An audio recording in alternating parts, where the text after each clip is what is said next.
Hi, this is Walter and Ben. We're here to show you SpatialExplorer 4.0, and let's first look at the data. Maybe open two windows.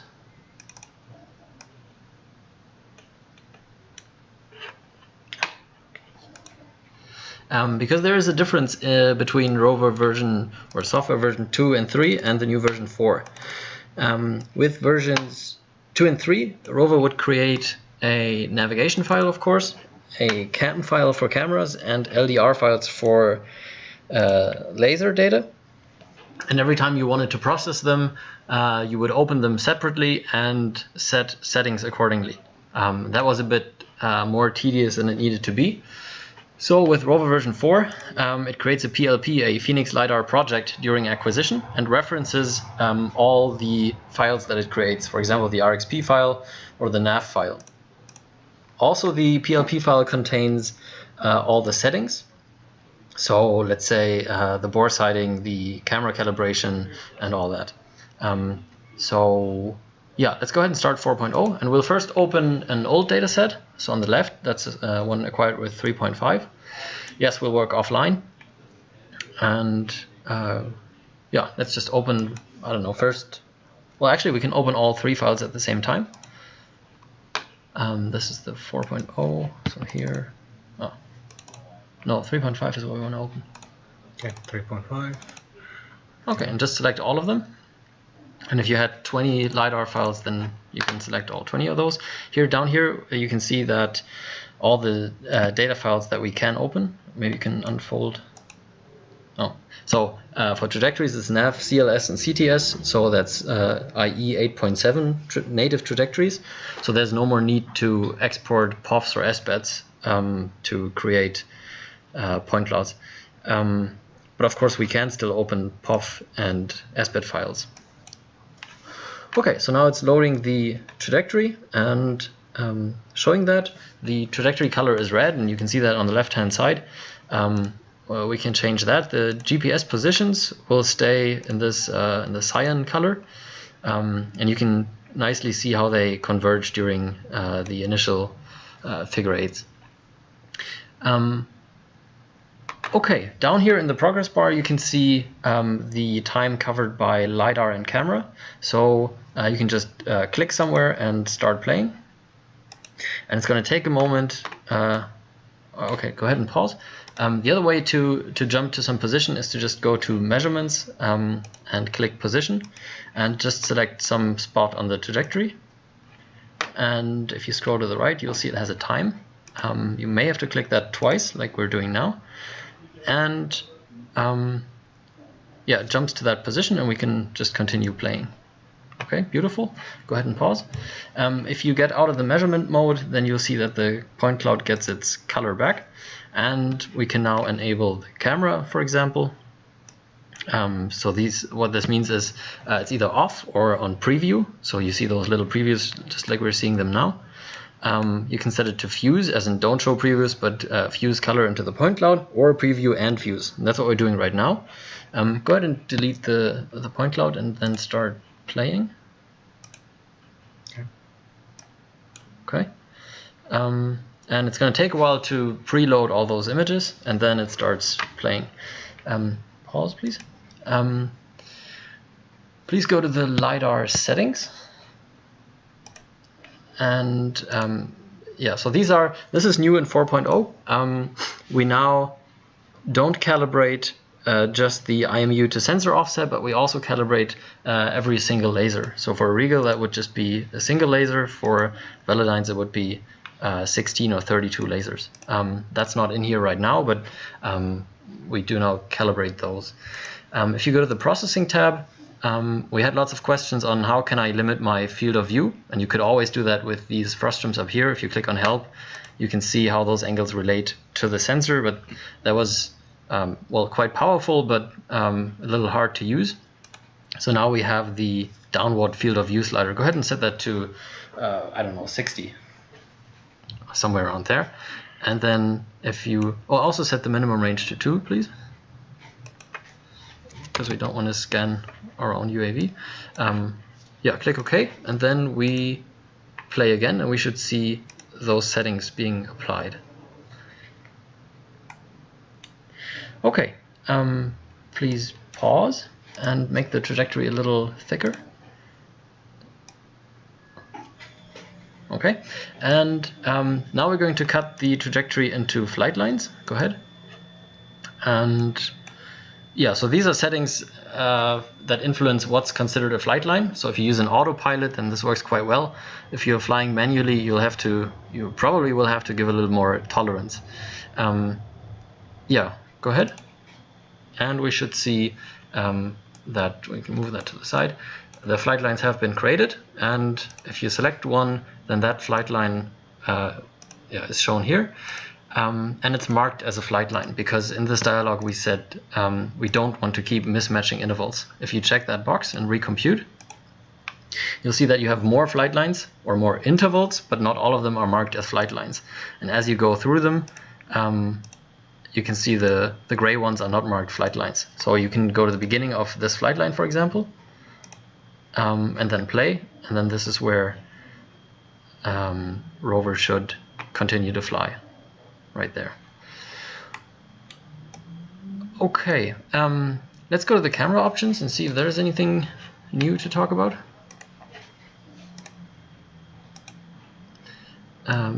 Right, cameras. We now support cameras with multiple receptors. There's a few coming up. This one, I think that's a Sony A7R or something. No, that's an A6000. But so every time you switch on the camera, a session is created just for like LiDAR. Let's go back to acquisition, and it shows you the settings that were used during acquisition. So obviously those can't be changed in post-processing. So this is all grayed out, but we can see that the camera was not triggered by distance, but every 2 seconds. And those settings can be different for every session because you could change settings like in flight. But the calibration applies to all the settings. So if you change these values here, then it'll apply to all the sessions. If you have something misconfigured, for example, the pixel count is 0 or the principal point, then you'll get a yellow warning message on startup down here, making you aware of that, because that is a common reason why camera colorization doesn't work. Yeah, if you go to processing, we can go through the images that it found, and those need to be JPEGs directly in the cam folder, and they need to match in terms of number. And you can zoom in here and see the image. Here we're defining that we would like to have the colors in the RGB channel of the last file, and we would like to to colorize a point. We'd like to use the photos that were taken just before and after colorizing it. After shooting it. The other option that we want to use is we want to search for photos also in neighboring flight lines, as long as they're within 150 meters of the point. Okay, let's go ahead and click OK, and we should see that it still works, and we should see, well, if you increase the field of view, you'll probably, of the LiDAR, which you can do right here, right now, then we should be able to see that, so this back to 360, or at least 180. Okay, we should see that points that previously weren't colored are now colored, because we're looking for just for neighboring images, no matter when they were shot. Okay, let's go. Oh yeah, we can import ground control. Right now there's not too many things to do with it. That'll be one of the next versions. Oh yeah, right. Let's go to measurements and hide the point cloud. Okay, and if you zoom out, let's also hide the camera and clear the measurements and select position. And let's take a new couple of measurements. Let's say at the beginning of this flight line and at the end, and this, this and that flight line, and this and that. And maybe we also want one flight line from here to there. So this is how you can manually cut flight lines, just selecting measurements. They don't have to be in order of time, but you can just go to intervals and name this Walter, and now you have a new list of intervals named Walter, and they're all marked as flight lines, so you can have multiple lists. Okay, now that is done, let's see if we have. I think the main thing to show is the export to LUS functionality, where we just set go to the desktop and save it right there. Sorry for my German install of Windows. Out.lus. Now we can either fuse everything or choose an interval list. Let's use this one. Go with an auto-detected UTM zone. So that's us here in Los Angeles. Let's write to LUS 1.4 uncompressed. Write all of this. Create one file per interval in, well, actually in this list, because that's the one we selected here. And put time of week in there, maybe for TerraSolid, and set the point source ID to starting at 1 with curves set to 0. So what that means is that this flight line here, or the points from this flight line, will be exported with a point source ID of 0 because they belong to a flight line that is a curve. This will be point source ID 1, point source ID 0, 1, 2, 0, 3, 0, 4, and so on. So you know that all points from ID 0 are curves and you only want to use them if you have to. And the other flight lines are counted in just normal increasing order. You can put extra bytes in here. I'm not going to explain that for some extra values, but this is most interesting for Regal scanners. And then we'll just fuse the data. That's going to take a while because of the camera data, but you can just leave this running for a while.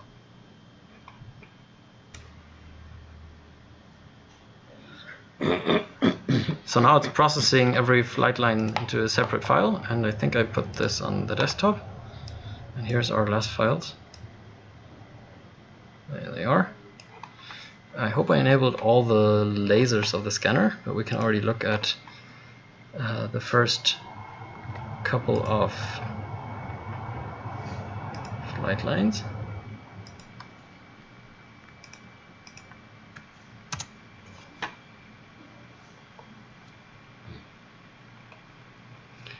Okay, and here we can see the data from the curve. So this is this, and that's the longer flight line. Okay. All right, so that was successful. And just for fun, I will save the project and save it to 3.5 rover walter.plp. When we now open an Explorer later, yes, we want to work offline, and we can just go to File, Recent, walter.plp, and there's our project with the flight lines and the measurements and all that. I think I cleared those. Yes, there also is, so the tools menu from Spatial Fuser is now here, because Fuser doesn't exist anymore, and we can go and edit camera events, and we already know there's no more cam files, so we know in this project this camera has 255 exposures, and yeah, right now we only have one trajectory loaded, so it's going to use that one to georeference the images. Here are the file names, and we can now just go and export and write the georeference data into the EXIF header. So if we go to 3.5 camera and check the first JPEG, then, and again, excuse my German, isn't there some,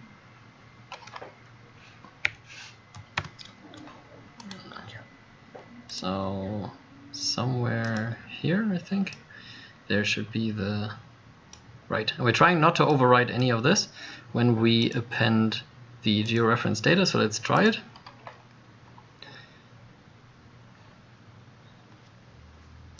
And then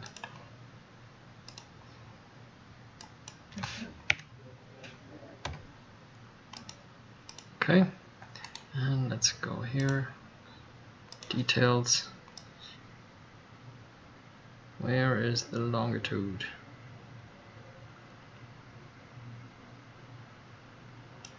Height above 0, great, but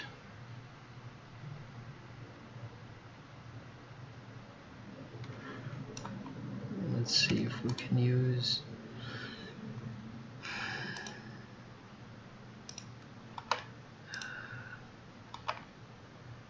X. There we go. So here and there, 150 meters. So that's stored in the JPEGs now, and you can import that more easily in Pix4D or Agisoft. Of course, you still can export all this to CSV or a Pix4D file, but usually this is the easiest way of working with this. Okay. Okay, so this was processing data from version 3.5 of Rover that did not have a PLP file. Just for completeness, we will now open data from 4.0 Rover, and if you look into that folder, you see there is an RxP, but there is no LDR that we could open. And that's because the RxP is now referenced in the PLP file.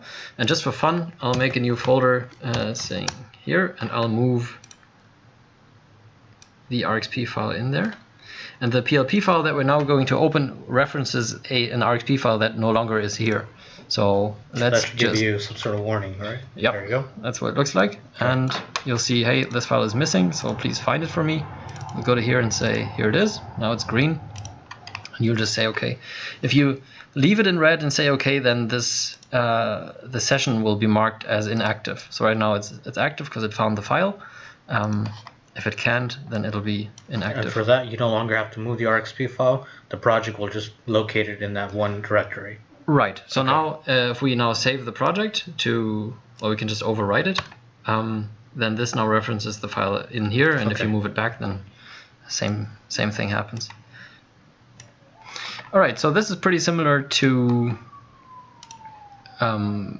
everything we've shown before. So if you want to click and you actually move while clicking, then it doesn't work. You need to clean click. This is an RxP, so we need to seek in there. Of course, if you use a Vox and post-process the RxP to SDC, then it'll automatically choose the SDC. Okay, if we activate some cameras. Yeah, we'll go and preview and fuse it. And it takes forever to preload some images, and then it should start sometime.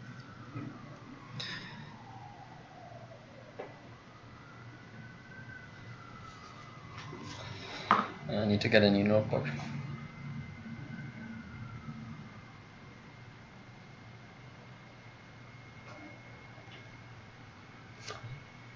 Yeah, that's my old hard disk. There we go. Okay, so here we have some color that looks a little better like this. One thing that we didn't mention yet is you can just go, if you're interested in seeing this, all you need to do is right click, and then that'll become the center of the screen, and that works for point cloud, trajectory, pretty much anything. And we can make this a bit bigger. There also is, if we color this only by height, I'm not sure if you noticed, but there is a visualization technique named iDome lighting, and that gives a much better impression of depth, and you can change those settings here, so you can much better see things. You can also overdo it a bit, but that, yeah, it's very helpful. Yeah, I think that's about all. I think that's it. All right, thank you for watching. Thank you guys. I'm sure there will be questions left, then let us know at support@phoenixlidar.com. But this should show the general idea of post-processing with SpatialExplorer 4.0.